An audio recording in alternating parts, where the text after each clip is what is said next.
Ready to open the hood? Usetool for the tutorials. And for car parts, the right idea is the Mr. Auto app. Easy, fast, and with better prices than on the website.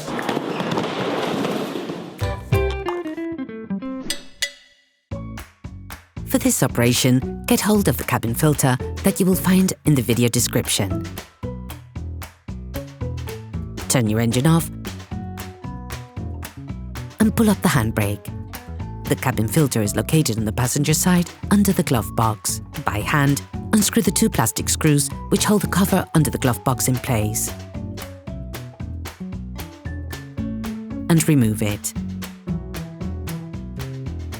Take the flange on the cabin filter and slide it to the right so you can remove it. Then, pull on the cabin filter to take it out. Before putting in the new filter in place, it is important to clean out any impurities or leaves stuck in the filter compartment. Please support us, subscribe and like the video, that will be really cool. There are 3 types of cabin filter. The white ones are for pollen, while the black ones are for active carbon. The first one is used to stop dust, while the second one will also filter out smells and gases. A new generation of filter has appeared on the market.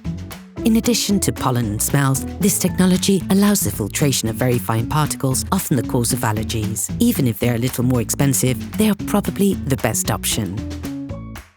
Put the new filter in, paying close attention that it is inserted the right way up with a cut part on the side of the door. While still holding the filter, replace the flange. Place it flat against the box of the cabin filter and fix it in place, sliding it to the left. Put the cover under the glove box compartment back on. Screw in the 2 plastic screws by hand.